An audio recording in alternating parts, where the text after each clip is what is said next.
Okay, तर मग आपण भारताच्या घटनेची ठळक वैशिष्ट्ये हा पॉइंट बघतोय आणि त्याच्यामध्ये आपण भारताच्या घटनेची मूळ 3 भाग हे कशावरून घेतले किंवा कशावर आधारलेले आहेत तो आपण तिथपर्यंत काल पॉइंट बघितला आहे. बरोबर आहे.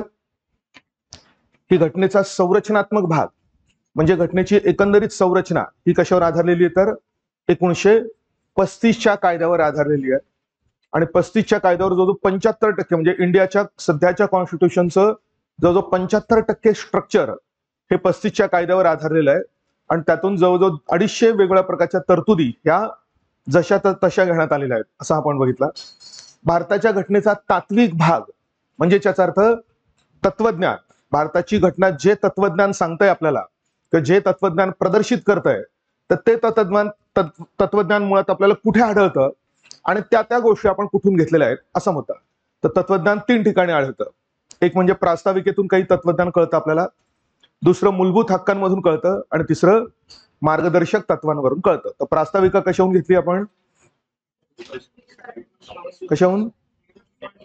तर नेहरूंनी जी उद्देश पत्रिका मांडली होती तर त्याच्याहून प्रास्ताविका सगळ्यात शेवटी तयार करण्यात आली होती असं बघितलं.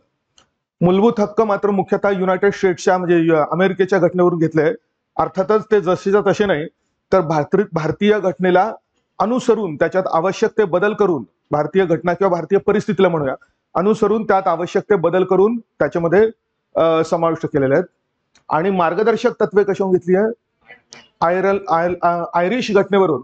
पण आयरिश घटनेमध्ये सुद्धा ती ओरिजिनल नव्हती. त्यांनी सुद्धा कोणाकडून घेतलेली होती? तर स्पेन कडून घेतलेली होती असा तो पॉइंट झाला. आणि भारतीय घटनेनं जो जी राजकीय पद्धती निर्माण केलेली आहे ती मात्र आपण कोणाहून घेतली आहे? तर युकेच्या किंवा ब्रिटनच्या घटनेवरून तो घेतलेली आहे. ओके, तर इथपर्यंत आपण पॉइंट बघितला. घटनेवर कुठल्या कुठल्या प्रकारची टीका केली जाते तर तो पण पॉइंट आपण बघितला. कुठल्या प्रकारची टीका केली जाते? की ती एक उसनी घटना आहे.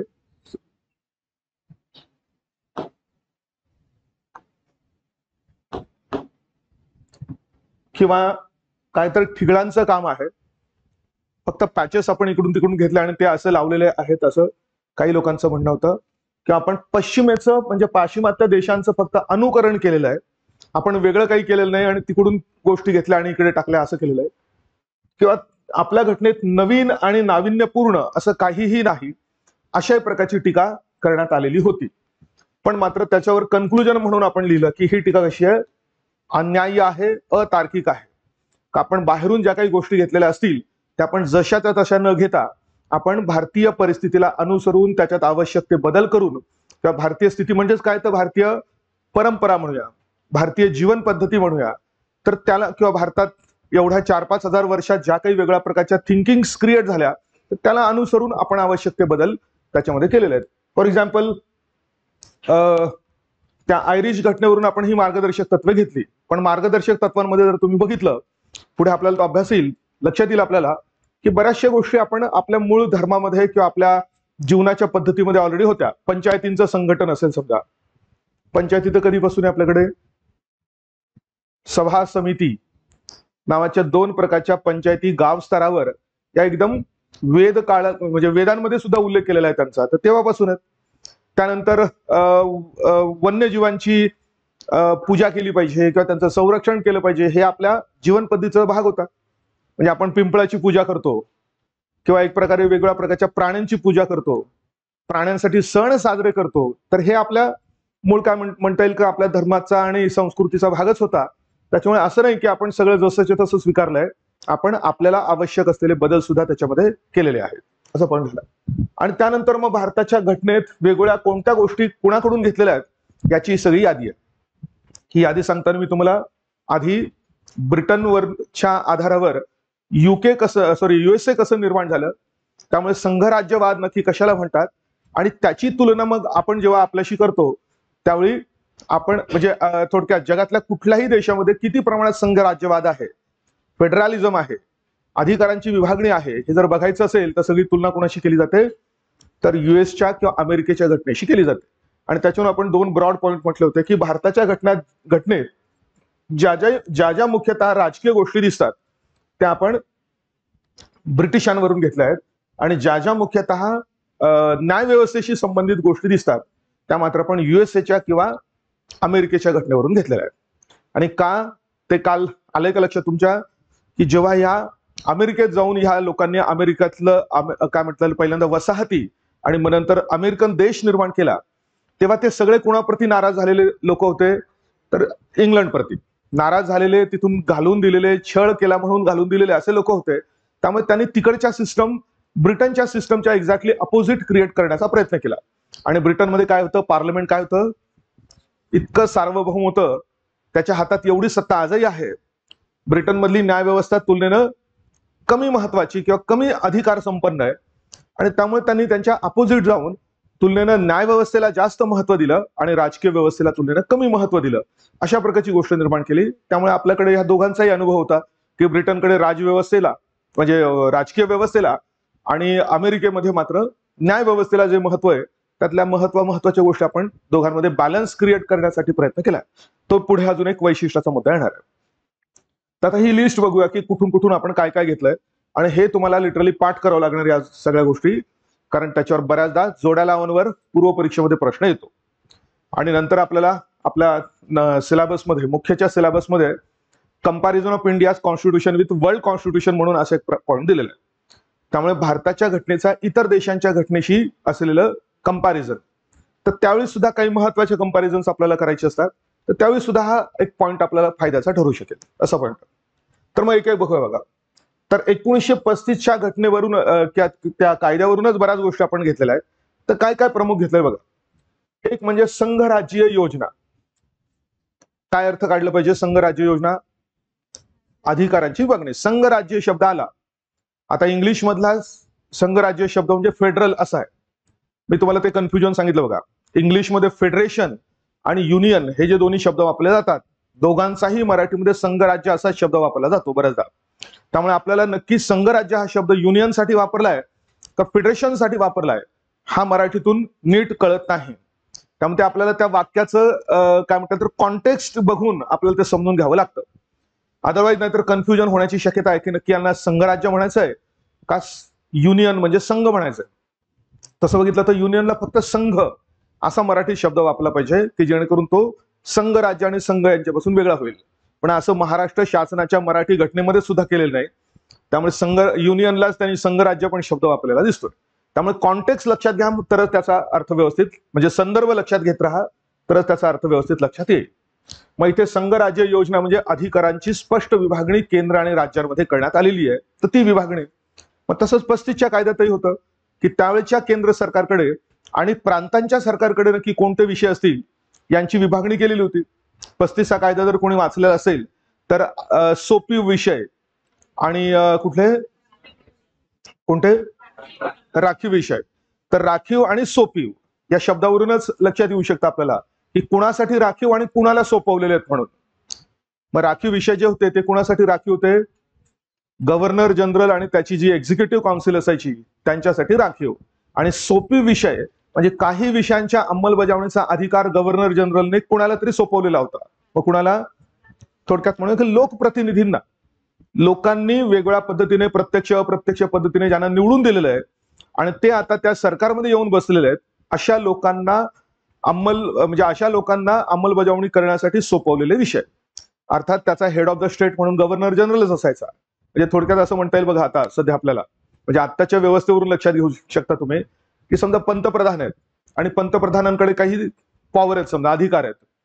या अधिकारांची अंमलबजावणी जर त्यांनी फक्त आपल्या मंत्रिमंडळातल्या माणसांच्या सहाय्याने केली तर ते राखीव विषय झाले.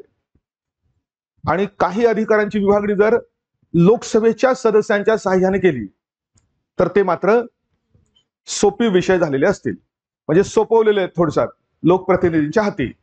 तर अशा पद्धतीने त्या अधिकारांची विभागणी 35च्या कायद्यात केलेली होती. काही प्रमाणात ती 19च्या कायद्यातही होती, पण आपण इथे त्या 19च्या कायद्याचा उल्लेख करत नाही आहोत, 35च्या कायद्यात आहे. म्हणून संघ राज्य व्यवस्था किंवा अधिकारांची स्पष्ट विभागणी तिथून घेतली आहे. न्याय व्यवस्था, आता न्याय व्यवस्था आपण युएस म्हणतोय, पण न्याय व्यवस्थेचं जे मूळ किंवा आज आपण सुप्रीम कोर्ट म्हणतो हे सुप्रीम कोर्ट कुणाच्या जागी आलं होतं माहिती आहे? कशाच्या जागी आलं होतं? हे फेडरल कोर्ट ऑफ इंडियाच्या जागी सुप्रीम कोर्ट ऑफ इंडिया निर्माण करण्यात आलं होतं. म्हणजे जेव्हा घटना आली तेव्हा घटनेनं नवीन सुप्रीम कोर्ट क्रिएट केलेलं नाही. आधीपासून काम करत असलेल्या फेडरल कोर्टालाच आपल्या घटनेनं सांगितलं की हेच आता नवीन घटनेनुसार सुप्रीम कोर्ट म्हणून काम करेल. आणि हे पूर्वीचं फेडरल कोर्ट जे होतं ते मात्र या 35च्या कायद्याने क्रिएट झालेलं होतं. मी मागे पण सांगितलं बघा की 1773च्या कायद्याने जे सुप्रीम कोर्ट निर्माण झालेलं होतं ते म्हणजे आजचं सुप्रीम कोर्ट नाही. ते फक्त नावाचं सुप्रीम कोर्ट होतं फक्त. का? कारण 1773 मध्ये ब्रिटनच्या ताब्यात किती एरिया असेल? बंगालचा थोडाफार एरिया आणि इकडे मुंबई मद्रासचा थोडाफार एरिया, एवढाच एरिया त्यांच्या ताब्यात होता. तो त्यांची जस्ट सुरुवात होती म्हणूया एक्सपान्शनची वॉरन हेस्टिंगच्या काळात. त्यामुळे 1773च्या कायद्याने फक्त जे निर्माण केलं होतं त्याला काही आजच्या सुप्रीम कोर्टासारखे अधिकार किंवा पॉवर्स वगैरे नव्हते. ते फक्त नावाचं सुप्रीम कोर्ट होतं असं म्हणता येईल. त्याचा आजच्या सुप्रीम कोर्टाशी संबंध नाही. मग आजचं सुप्रीम कोर्ट ज्या फेडरल कोर्टाच्या जागी आलं ते फेडरल कोर्ट मात्र 35च्या कायद्याने क्रिएट केलेलं होतं. म्हणून आपण असं म्हणू शकतो की न्याय व्यवस्थेची बरीचशी तत्वे ही आपण 35च्या कायद्याने घेतलेली आहे. बरीचशी म्हणण्यापेक्षा बहुतेक सगळी म्हणता येईल. आणि सेम जसंच्या तसं ते कन्वर्ट करण्यात आलेलं होतं. त्यानंतर लोकसेवा आयोग. आज जसे आहेत युपीएससी आणि स्टेट पीएससी अशा दोन्ही प्रकारचे आयोग हे 35च्याच कायद्याने क्रिएट केलेले होते. म्हणजे आपल्याला सुप्रीम कोर्टाप्रमाणेच असंही म्हणता येईल की आजचं युपीएससी म्हणजे 35च्या कायद्याने क्रिएट केलेलं युपीएससी. त्याला नावही तेच होतं. आणि म्हणजे घटना जेव्हा आली तेव्हा घटनेनं अशी तरतूद केली की तेव्हा आधीपासून म्हणजे 35 पासून तर 47 पर्यंत काम करत असलेलं युपीएससी हे सेम आता घटनेखाली युपीएससी म्हणून काम करत राहील. आणि पूर्वी असलेले जे काही प्रॉव्हिन्शियल म्हणजेच प्रांतिक लोकसेवा आयोग होते ते आता राज्यांचे लोकसेवा आयोग म्हणून काम करतील.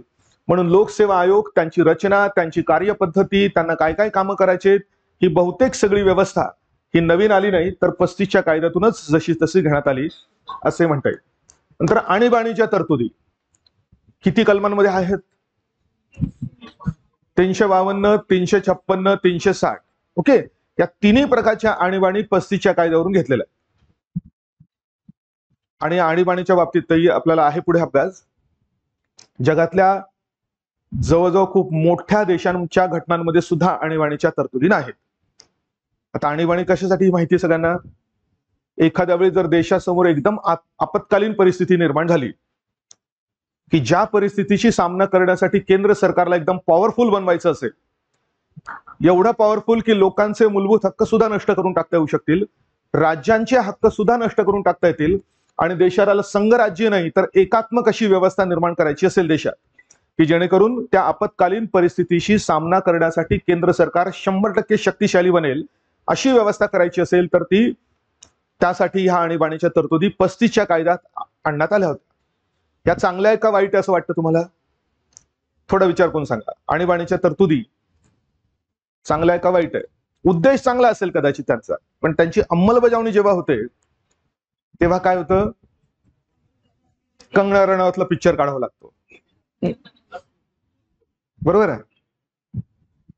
मग ही राष्ट्रीय आणीबाणी 3 वेळा लावण्यात आली. त्यापैकी तिसरी जी आणीबाणी होती 1975ची, त्याच्यात केंद्र सरकारला एवढं पॉवर प्राप्त झाले की त्यांनी लोकांचे हक्क डावलून विविध प्रकारच्या चुकीच्या कृती करायला सुरुवात केली. बरोबर आहे. आजही आपण आपल्या भारताच्या लोकशाहीच्या इतिहासातलं ब्लॅक चॅप्टर म्हणून त्या 75च्या आणीबाणीला आपण ओळखतो. काय केलं होतं त्यांनी? असं काय केलं थोडक्यात?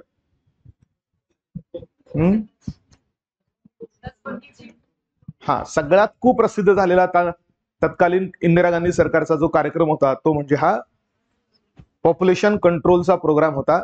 आणि त्याच्यामुळे जास्तीत जास्त म्हणजे आता देशाची एवढी प्रचंड लोकसंख्या आणि ती नियंत्रित करण्याचा एक सोपा मार्ग आपल्याला आता मिळालेला आहे.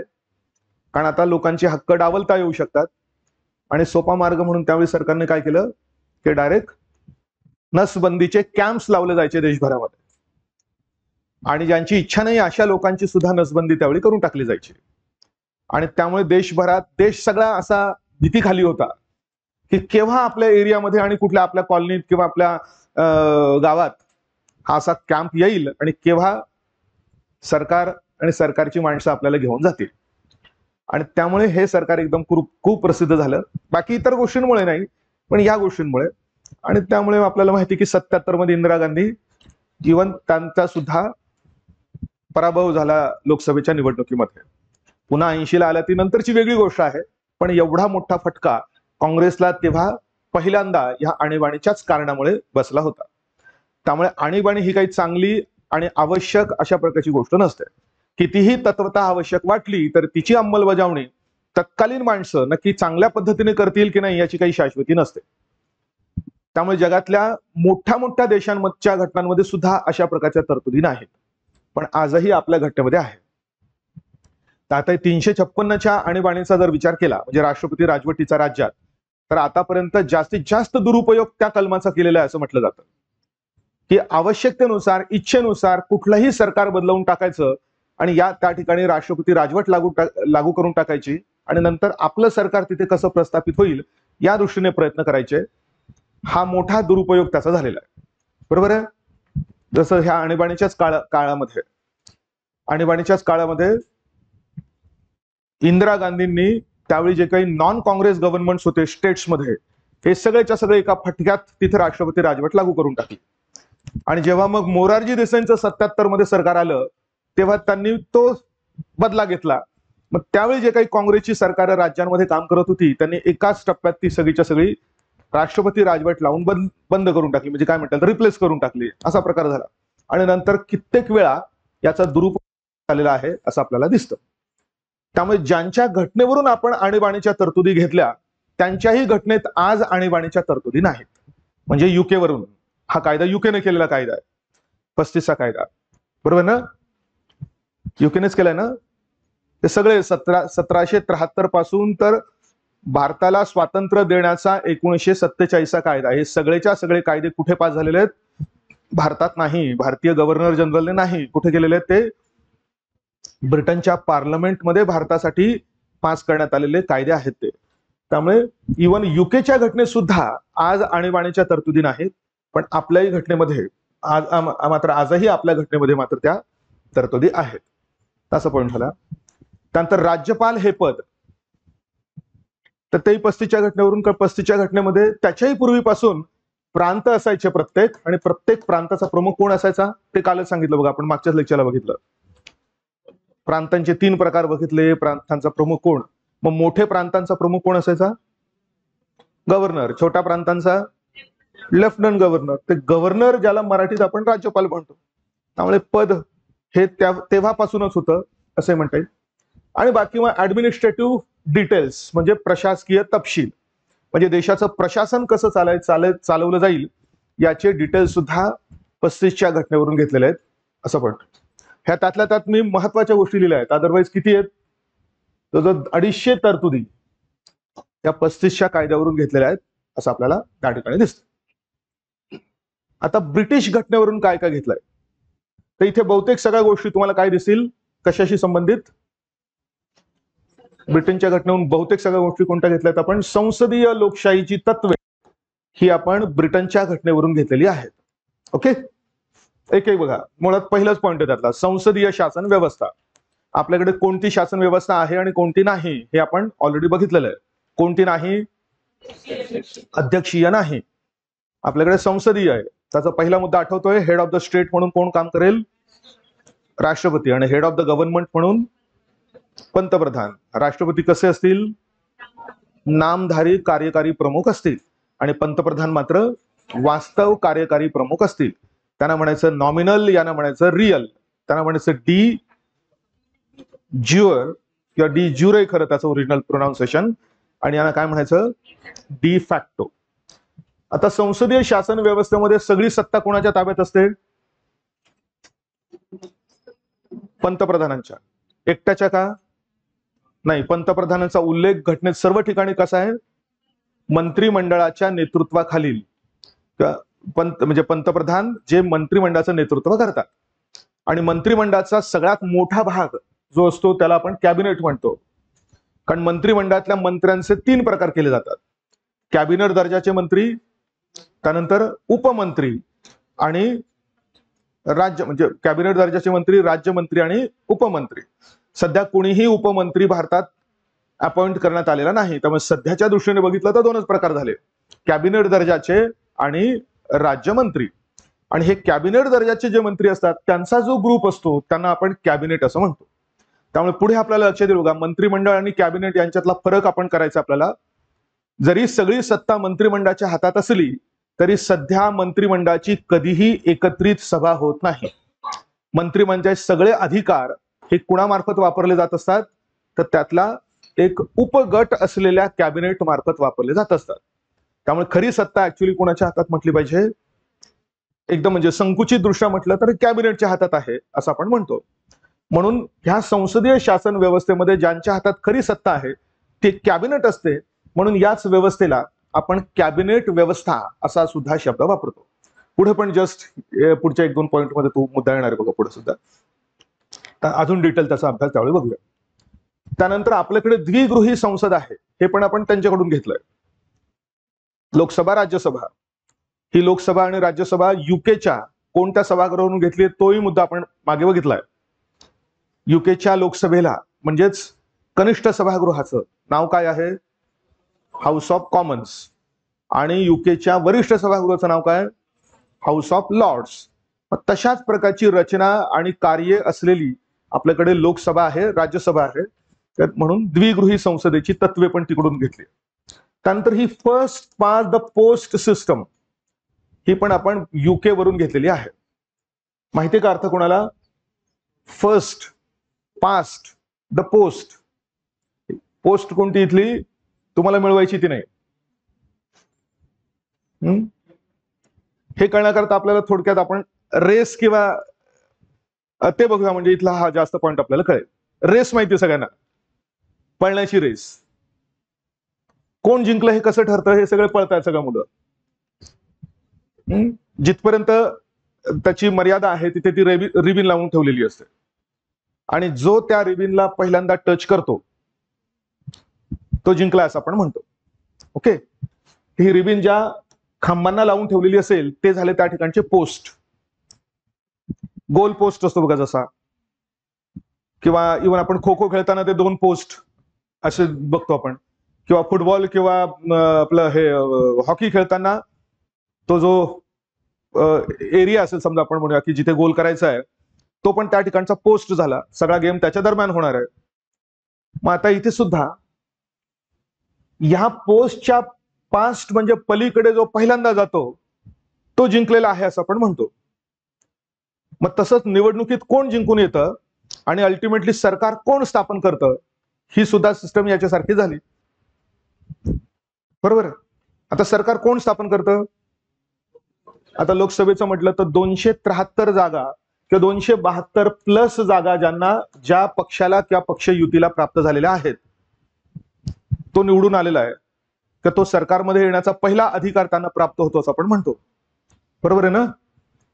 लोकसभेच्या 543च्या निम्म्या म्हणजे 272, म्हणून 272 किंवा त्यापेक्षा जास्त जागा लोकसभेच्या निवडणुकीमध्ये ज्या पक्षाला किंवा पक्षाच्या युतीला प्राप्त झालेल्या आहेत त्या पक्षाला सरकार स्थापन करण्याचा अधिकार प्राप्त होतो. मग ज्याला निम्म्यापेक्षा जास्त जागा आहे तो सोडला तर उरलेल्या सगळ्यांना निम्म्यापेक्षा कमी जागा आहे असा त्याचा अर्थ झाला. म्हणजे निम्म्यापेक्षा पहिल्यांदा पुढे कोण गेलेलं आहे, ज्याला जास्त जागा आहे तो. बरोबर आहे. आता काल रिझल्ट लागला, सगळ्यांनी ऐकलं असेल दिल्लीच्या विधानसभेचा. दिल्लीच्या विधानसभेची सदस्य संख्या किती होती, 70. मग सरकार स्थापन करण्याचा अधिकार अशा पक्षाला किंवा पक्ष युतीला मिळेल की ज्याला 70च्या निम्मे म्हणजे 35 प्लस ऍटलिस्ट एक तरी एक्स्ट्रा पाहिजे, म्हणून ऍटलिस्ट 36 जागा ज्या पक्षाला मिळतील तो त्या ठिकाणी सरकार स्थापन करण्याचा अधिकार त्यांना मिळेल. तो कोणाला मिळाला, बीजेपीला मिळाला. बरोबर आहे. इव्हन युतीचा पण त्यांना संबंध नाही, कारण ते एकटे बीजेपी म्हणून त्या ठिकाणी लढलेले होते. म्हणून बीजेपी या पक्षाला 35 किंवा 36 प्लस इतक्या जागा प्राप्त झाल्या. म्हणजे त्याचा अर्थ निम्म्या जो काही कट ऑफ आहे त्या कट ऑफ पेक्षा पुढे जाण्याचं पहिलं काम बीजेपीने केलेलं असल्यामुळे बीजेपीला सरकार स्थापन करण्याचा अधिकार प्राप्त होईल. ही जी व्यवस्था केली जाते वापरली जाते तिलाच म्हणतात first past the post system. त्या नावातून तुम्हाला लक्षात येईल, पास म्हणजे पलीकडे आणि पोस्ट म्हणजे ती कट ऑफ लाईन. म्हणून त्या कट ऑफच्या पलीकडे जो पहिल्यांदा जाईल त्या पक्षाला सरकार स्थापन करण्याचा अधिकार प्राप्त होईल. कळतंय का? रेसमध्ये रेस जिंकला असं कोणाला म्हणतो आपण? त्या पोस्टच्या पास म्हणजे पलीकडे जो पहिल्यांदा जाणार आहे तो त्या रेसमध्ये जिंकलेला आहे. मग तसंच इथली रेस कोणती आहे? सरकार स्थापन करण्याची रेस. आणि ती कोणाला प्राप्त होईल? मग सरकार स्थापन करण्याचा अधिकार त्या कट ऑफच्या म्हणजे निम्म्यापेक्षा जास्त जागांच्या पलीकडे म्हणजे जास्त जो पहिल्यांदा जाईल, जो पहिल्यांदा जातोय म्हणजे उरलेले सगळे मागेच आहेत असा अर्थ झाला. कुणालाही निम्म्यापेक्षा जास्त जागा मिळाल्या तर उरलेल्या सगळ्यांना निम्म्यापेक्षा कमी जागा मिळालेल्या आहेत असा अर्थ होतोय. तर ही जी शासन स्थापन करण्याची व्यवस्था आपण आज आपल्याकडे आहे तर ती व्यवस्था सुद्धा आपण ब्रिटनवरून घेतलेली आहे असा त्याचा अर्थ त्या ठिकाणी आहे. कळलाय का? मग first past the post system अर्थ कळला का नाही? हो की नाही? सांगा मग कोण सांगेल? काय कळलाय तुम्हाला? अर्थ सांगा. What do you mean by the first past the post system? ही कशाची व्यवस्था आहे ते सांगा आधी आणि मग त्याचा अर्थ 1-2 ओळीमध्ये सांगा. कशाची व्यवस्था आहे? हा पुन्हा सांगा डिटेल. उमेदवाराला नाही, सरकार स्थापन. आधी पहिल्यांदा म्हणा की ही एक सरकार कुणाला स्थापन करता येईल हे निश्चित करण्याची व्यवस्था आहे. आणि मग आता पुढे सांगा. मी उमेदवाराला एक उदाहरण दिलं पण अल्टिमेटली व्यवस्था कशासाठी वापरली जाते? सरकार स्थापन करणे. कोणत्या पक्षाला सरकार केंद्रात किंवा राज्यात स्थापन करता येईल ते कसं निश्चित करायचं याची ती व्यवस्था आहे. हा सांगा.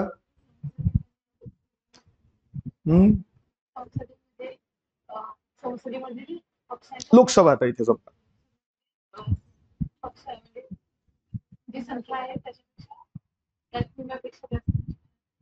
सदस्य संख्येच्या निम्म्यापेक्षा जास्त जागा ज्या पक्षाला त्या पक्षाच्या युतीला प्राप्त होतील त्या पक्षाला त्या पक्ष युतीला सरकार स्थापन करण्याचा अधिकार मिळेल. एकदम सिंपल आहे बघा. त्याचं फक्त तुम्ही शब्द व्यवस्थित वापरले की अर्थ व्यवस्थित बसेल. तुम्हाला जर कोणी विचारलं किंवा कुठल्याही एखाद्या प्रश्नामध्ये जर असं एक वाक्य असेल की first past the post system म्हणजे काय आणि मग पुढे काहीतरी त्याला प्रश्न दिलेला आहे तर तुमचं पहिलं वाक्य काय आलं पाहिजे की ही एक सरकार स्थापन करण्याची व्यवस्था आहे. सरकार स्थापन करण्याचा अधिकार कुणाला मिळेल हे निश्चित करणारी व्यवस्था आहे. आणि मग त्याचा एका वाक्यात अर्थ सांगा. मग हा प्रश्नाचं उत्तर लिहायचं तुम्हाला आणि फक्त 2 किंवा 3 लाईन्स मध्ये ते उत्तर आलं पाहिजे आणि कुठलाही शब्द चुकला नाही पाहिजे. चुकीचा शब्द नको यायला. कोण सांगेल? हा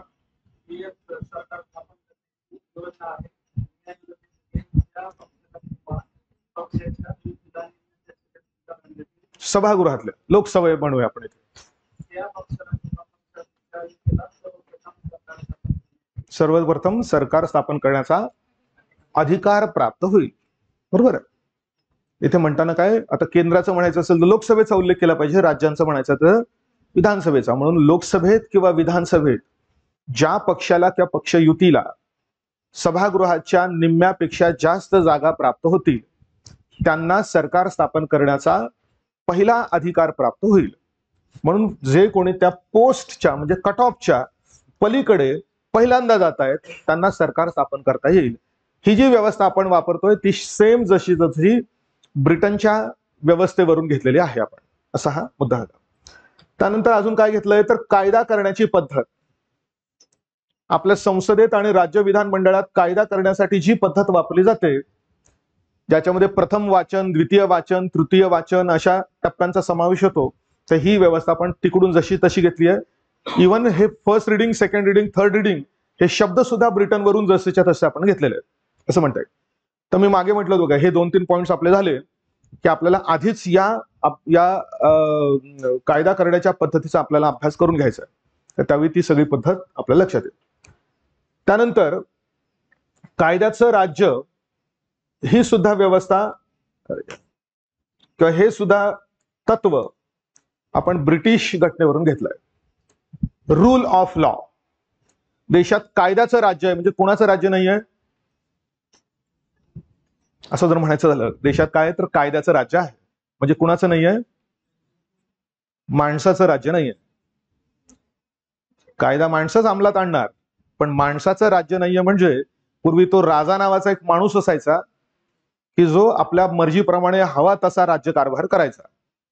त्याच्या सुपीक डोक्यातून त्या त्या दिवशी काय निघेल त्यानुसार तो रूल तयार करायचा. बरोबर आहे. तो अत्यंत जुलमी पण होऊ शकायचा, नाहीतर असंबद्ध, आपण ज्याला आर्बिट्ररी असंही होऊ शकायचा. आर्बिट्ररी म्हणजे विदाऊट ऍप्लिकेशन ऑफ माइंड, विचार न करता, डोकं न लावता जेव्हा लोक निर्णय घेतात तेव्हा आपण त्याला आर्बिट्ररी म्हणतो. असे आपल्याकडे राजांचे कित्येक असे उदाहरण आहेत की जे आर्बिट्ररी रूल करायचे, आर्बिट्ररीली रूल करायचे. एक उदाहरण मला फिरुजशाह तुगलकचं आठवलं. फिरुजशाह तुगलक माहितीये, मोहम्मद बिन तुगलकचा पुतण्या होता जो नंतर सुलतान बनला होता. एकदा त्याला एक भेटायला उन्हाळ्यात भेटायला एक सुफी संत आला होता आणि तो खूप लांबून प्रवास करून आलाय म्हणून त्याच्या दरबारात आल्यानंतर त्या फिरुजशाह तुगलकने त्याला एक जार भरून सरबत प्यायला दिलं आणि तो खूप तहानलेला होता म्हणून त्याने ते सरबत वगैरे पिलं. नंतर 1-2 वर्षानंतर तोच सुफी संत मात्र हिवाळ्यात त्याला भेटायला आला होता आणि दिल्लीचा हिवाळा म्हणजे अत्यंत कडक हिवाळा असतो आणि त्या फिरुजशाह तुगलकच्या डोक्यात तेच होतं की हा तेव्हा आला होता तेव्हा आपण त्याला जार दिला होता, एक जार भरून सरबत दिली होती. मग आता पण त्याला ते जार भरून सरबत दिलं, त्याने थोडसंच पिलं तर फिरुजशाह तुगलकाला राग आला. पण त्याला बळजबरी ते तेवढ्याच्या तेवढ्या थंडीमध्ये थंड सरबत ते त्याला प्यायला लावलं होतं. आणि त्या माणसाने जे पुस्तक लिहिलं होतं त्याच्यामध्ये त्याने लिहिलं होतं की रूल कसा आर्बिट्ररी असू शकतो. म्हणजे त्याला आठवत हेच होतं की हाच माणूस आला होता आणि याला मी सरबत दिलं होतं, पण तेव्हा उन्हाळा होता आणि आता हिवाळा आहे, या गोष्टीचा मात्र त्याला विसर पडला होता. अशा गोष्टी होतात. त्यामुळे राजे लोक एकदम चुकीच्या पद्धतीने रूल करू शकायचे. म्हणून पहिल्यांदा ब्रिटनमध्ये ही संकल्पना आली की माणसांचं राज्य नसेल, माणसं राज्यकारभार करतील पण कायदा जे सांगतोय त्यानुसारच राज्यकारभार करतील. आणि ही जी व्यवस्था आपणही स्वीकारली तिला आपण कायद्याचं राज्य असं आपण म्हणतो. त्यामुळे कुठलाही सरकार असो, अनेक येतात जातात, आलेले आहेत, गेलेले आहेत, भविष्यातही जातील, पण आलेल्या प्रत्येक सरकारला देशाच्या कायद्यानुसार, आणि देशाचा सगळ्यात मोठा प्रसिद्ध फंडामेंटल लॉ कोणता आहे तर घटना आहे, त्या घटनेनुसारच त्यांना राज्यकारभार करावा लागेल. नाहीतर आपण आहोत 5 वर्षानंतर त्यांना उत्तर देण्यासाठी. 5च वर्षांनंतर आपण देऊ शकतो, मात्र त्याच्या आधी कितीही प्रयत्न केले तरी मात्र काही करण्याची क्षमता मात्र लोकांमध्ये नसते, असे अर्थ होतं. बरोबर आहे. मग कायद्याचं राज्य. कशाचं राज्य आपल्याकडे? नाही, मला माझ्या शब्दाचा अर्थ नाही कळला. कशाचं राज्य आहे? कायद्याचं राज्य. म्हणजे काय द्यायचं राज्य, किती द्यायचं आणि काय द्यायचं. त्यामुळे काही जण काय द्यायचं म्हणत असताना त्यात द्याला असं अवतरण करतात. काय द्याचं राज्य असंही झालेलं आहे. ठीक आहे, आता ते काय आपला मुद्दा नाही. त्यानंतर आपल्या देशात सिंगल सिटिझनशिप आहे, एकेरी नागरिकत्व आहे. अमेरिकेत जसं दुहेरी नागरिकत्व आहे, आपल्याकडे एकेरी नागरिकत्व आहे. ते पण आपण युके वरूनच घेतलंय, कारण युके मध्ये सुद्धा एकेरी नागरिकत्व आहे. आपल्या देशाचा व्यक्ती हा फक्त देशाचा नागरिक असतो, तो कुठल्याही राज्याचा नागरिक नसतो. आणि तो जर भारताचा नागरिक असेल तर जगातल्या दुसऱ्या कुठल्याही देशाचा नागरिक असू शकत नाही. म्हणून सिंगल. दुसऱ्या कुठल्याही देशाचं नागरिकत्व एखाद्याने स्वेच्छेने स्वीकारलं तर भारताचं आपोआप नष्ट होईल. त्यामुळे ही कल्पना आपण तिकडूनच घेतली आहे. आणि संसदीय विशेषाधिकार. आपल्या देशाच्या संसदेला सभागृह म्हणून आणि संसदेच्या सर्व खासदारांना व्यक्ती म्हणून जे काही विशेष अधिकार दिलेले आहेत त्यांना आपण संसदीय विशेषाधिकार असं पण म्हणतो. बरोबर आहे. कोणता विशेष अधिकार दिला आपण संसदेच्या खासदारांना आणि इकडे राज्य विधानमंडळाच्या आमदारांना? म्हणजे अनेक दिलेले आहेत, त्यापैकी सर्वांना एक माहिती असेल कदाचित, तो जे भाषण स्वातंत्र्य. सदस्याने सभागृहात केलेल्या कोणत्याही वक्तव्यासाठी आणि कोणत्याही मतदानासाठी ते देशातल्या कुठल्याही न्यायालयाला जबाबदार नसतील किंवा उत्तरदायी नसतील, किंवा त्यांचं ते वक्तव्य कुठल्याही न्यायालयात प्रश्नास्पद केलं जाणार नाही. संसदेत त्यांनी केलेलं कोणतंही वक्तव्य आणि केलेलं कोणतंही मतदान यासाठी थोडक्यात त्यांना कुठल्याही कोर्टात चॅलेंज करता येणार नाही. मग एखाद्या खासदाराने जर खूप छान शिव्या दिल्या दुसऱ्याला, तर वक्तव्यामध्ये ते पण आलं. एखाद्या खासदाराने दुसऱ्या खासदाराला खूप छान शिव्या दिल्या, तर तो दुसरा खासदार त्याला कोर्टात घेऊन जाऊ शकतो का? अर्वाच्य शिव्या दिल्या म्हणूया, ज्या ऐकू नये कोणी अशा शिव्या दिल्या, समजा सगळ्यांसमोर दिल्या, मग हे जे तत्व आहेत घटनेत दिलेलं, तर तो नाही जाऊ शकणार का दुसऱ्या कोर्टात? तो दुसरा ज्याने शिव्या ऐकलेल्या आहेत तो नाही जाऊ शकणार का? तर त्याला कोर्टात जाता येणार नाही. हा विशेष अधिकार आहे. विशेष अधिकार जो सामान्य लोकांना नाही, असे काही विशेष अधिकार खासदारांना, आमदारांना देण्यात आलेले आहेत. तो दुसरा माणूस कोर्टात जाऊ शकणार नाही पहिल्याच्या विरुद्ध.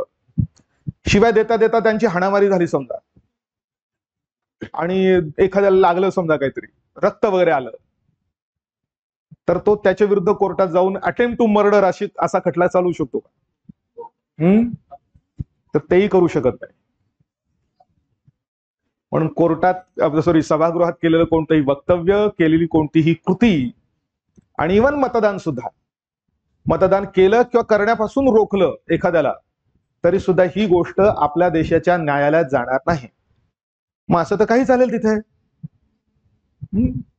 तर ते कोर्टात नाही जाणार, पण सभागृहाचे जे अध्यक्ष असतात त्या अध्यक्षांच्या शिस्तीला मात्र ते अधीन असतात. म्हणून या सगळ्या गोष्टींना सजा देण्याचं काम कोणाचं आहे? सजा असेल, जी काही कृती करायची, कारवाई करायची असेल, ती कारवाई करण्याचा अधिकार मात्र सभागृहाच्या पीठासीन अधिकाऱ्याला असतो. लोकसभा असेल तर लोकसभेच्या अध्यक्षांना असतो.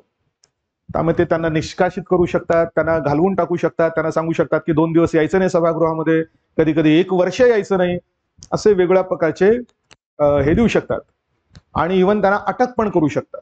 अटक करताना मात्र त्यांना न्यायालयीन अटक करावी लागते, किंवा ते पोलिसांना पुढे सांगू शकतात की तुम्ही यांच्यावर कारवाई करू शकतात म्हणून. पण ही सगळी गोष्ट त्यांच्या मर्जीने चालते. डायरेक्टली मात्र कुठल्याही कोर्टात ते जाता येणार नाही, असा त्याचा अर्थ होतो. तरी पण एखादा कोर्टात गेला समजा तो खासदार ज्याला शिव्या देण्यात आलेला आहे, तरी सुद्धा कोर्ट म्हणेल की आमच्या अधिकार क्षेत्रात ही गोष्ट येत नाही, ही मात्र सभागृहाच्या पीठासीन अधिकाऱ्याच्या अधिकार क्षेत्रात येते. अशा भरपूर गोष्टी आपल्याकडे घडताना दिसतात. तर हा जो काही खास अधिकार दिलेला आहे, तशा प्रकारचे जेवढे काही अनेक विशेष अधिकार असतील, ते पण आपण ब्रिटनच्या घटनेवरून घेतलेले. आले लक्षात? बरेच आपल्याला ते नंतर वेगळे अधिकार मिळतील, पण हा सगळ्यात सोपा, पटकन कळण्यासारखा असा विशेष अधिकार आहे. का दिला असेल पण असा अधिकार विशेष खासदारांना, आमदारांना? इंग्लिशमध्ये प्रिव्हिलेज म्हणतो आपण. प्रिव्हिलेज म्हणजे एखाद्या माणसाला खास प्राप्त होणार आहे की जे नॉर्मल इतर लोकांना नाही आहे. का दिला असेल? तर आपल्या संसदीय शासन व्यवस्थेची अस्मिता दाखवणारं सभागृह कोणतं आहे?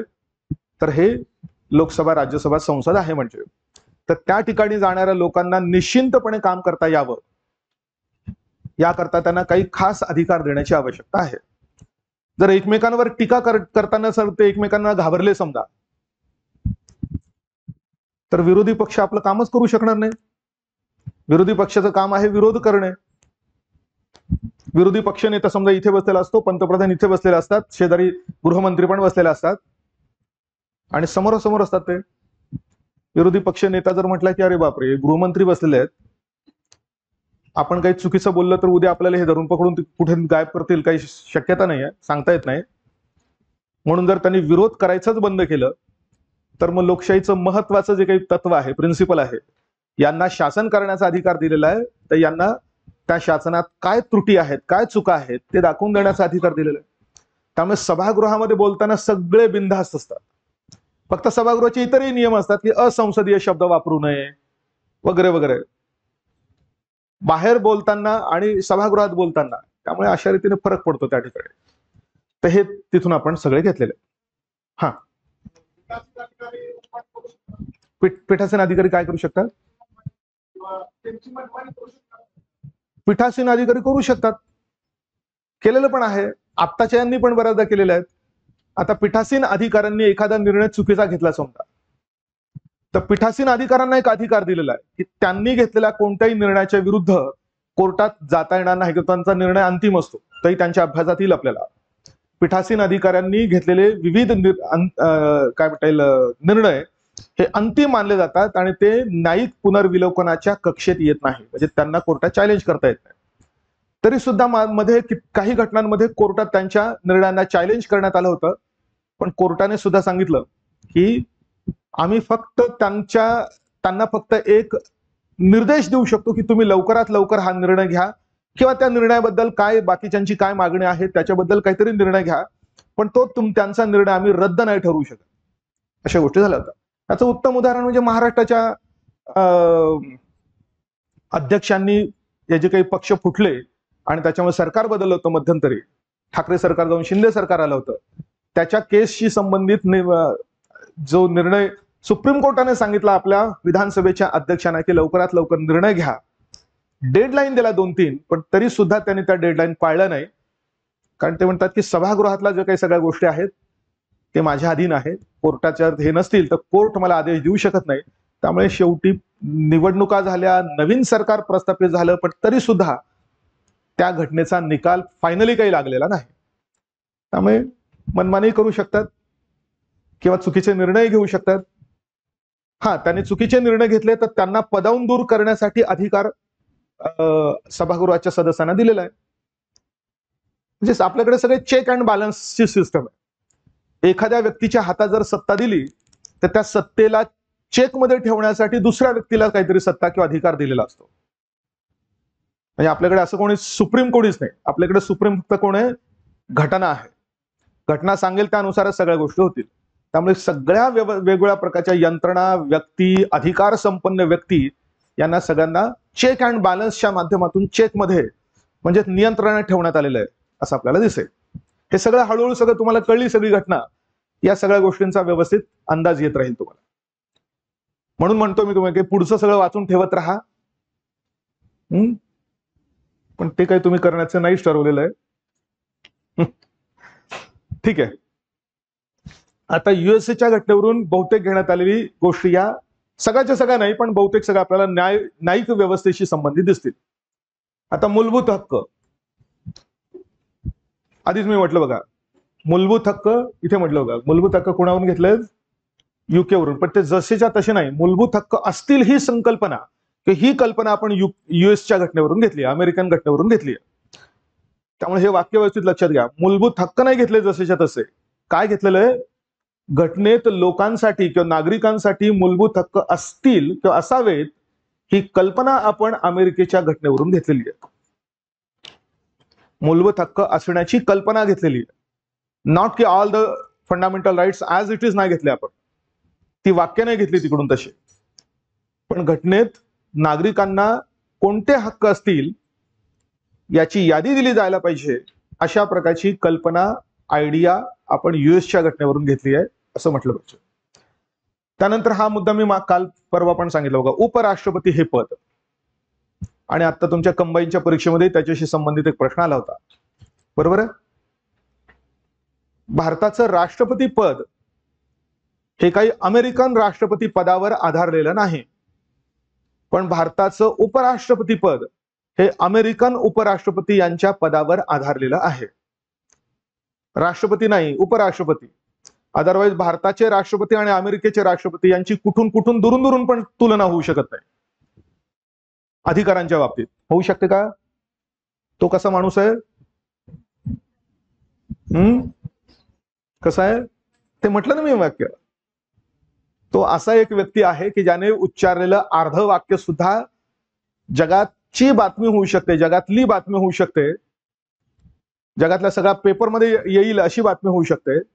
एवढा तो पॉवरफुल माणूस आहे. म्हणजे भूपृष्ठावर राहणाऱ्या 800 कोटी लोकांपैकी साधारणतः द मोस्ट पॉवरफुल मॅन और पर्सन कोण असेल असा जर कोणी प्रश्न विचारला तर डोळे झाकून तुमचं उत्तर आलं पाहिजे, अमेरिकेचे राष्ट्राध्यक्ष किंवा प्रेसिडेंट ऑफ अमेरिका. बरोबर आहे?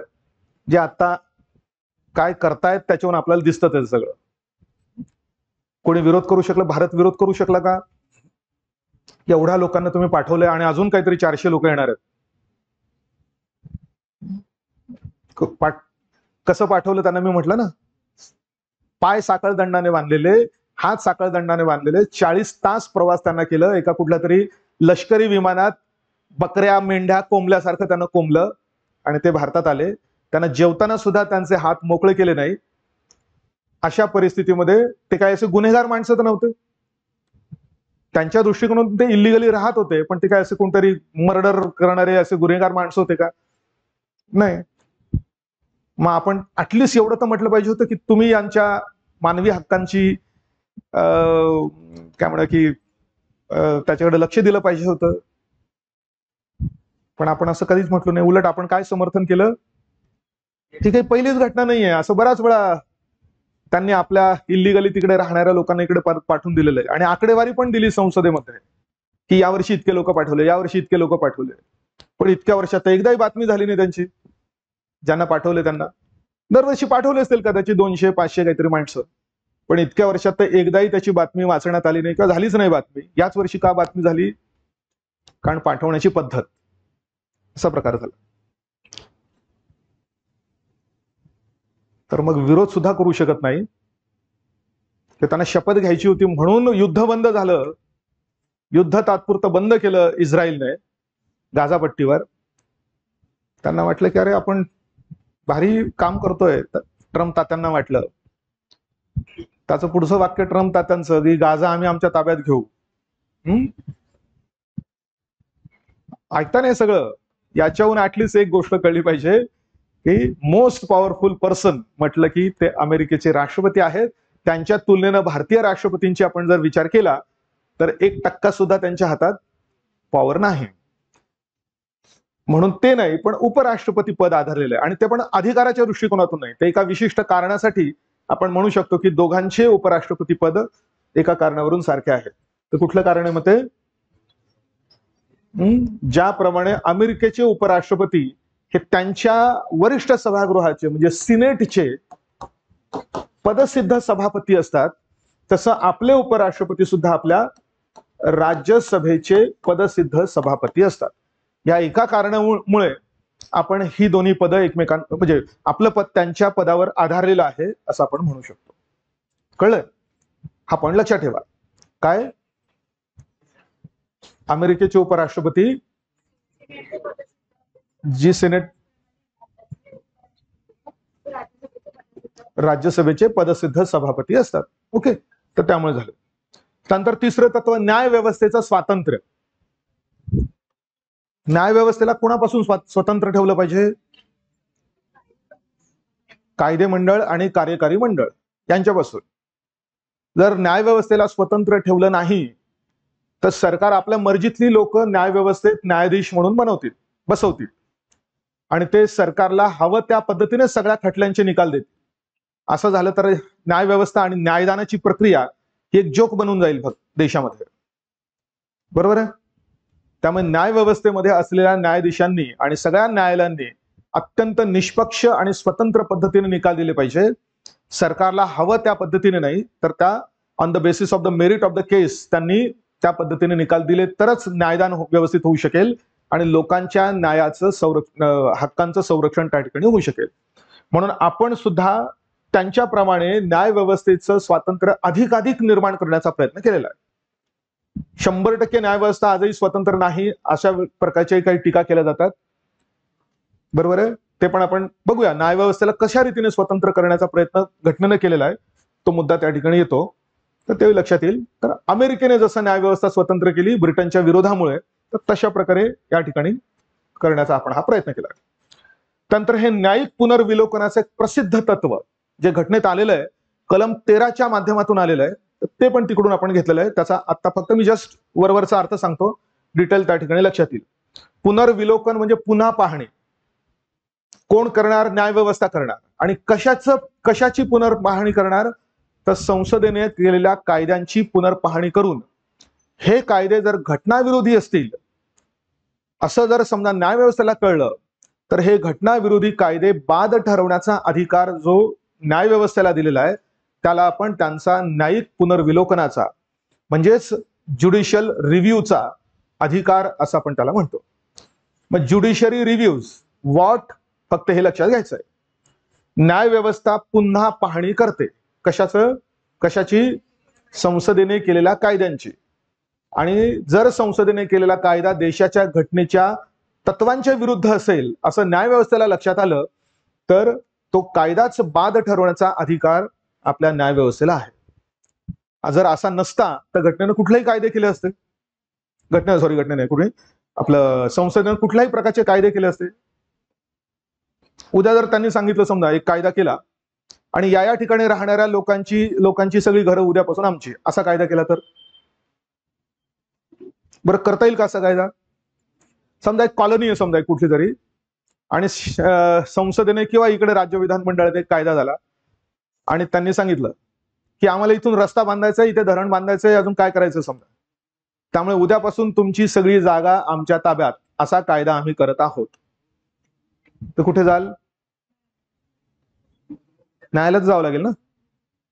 न्यायालय बघेल की यांनी केलेला कायदा हा घटनेच्या एखाद्या तत्वाच्या, विशेषतः मूलभूत हक्कांच्या विरुद्ध जर जात असेल तर न्याय व्यवस्था आपल्याला दिलासा देण्यासाठी संसदेने किंवा राज्य विधानमंडळाने केलेला कायदा बाद ठरवेल आणि मग आपल्याला आपले हक्क पुन्हा प्राप्त होतील.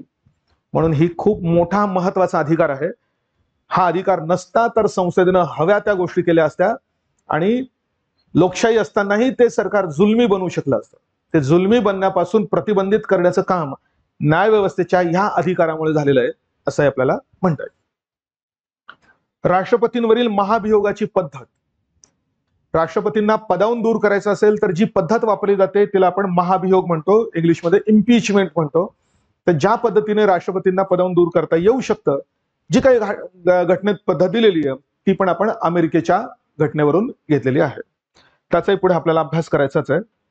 राष्ट्रपतींप्रमाणे सर्वोच्च न्यायालय आणि उच्च न्यायालयाच्या न्यायाधीशांवरून समजा पदावरून दूर करायचं, काही जण यांना सुद्धा महाभियोग शब्द वापरतात, पण घटनेनं महाभियोग हा शब्द फक्त कोणासाठी वापरलाय?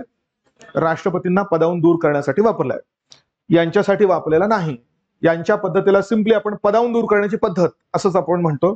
तर ती पद्धत सुद्धा आपण अमेरिकेच्या घटनेवरून घेतलेली आहे. या सगळ्या पद्धतींचा आणि यांचा अभ्यास आपल्याला त्या चॅप्टर्समध्ये येणार आहे.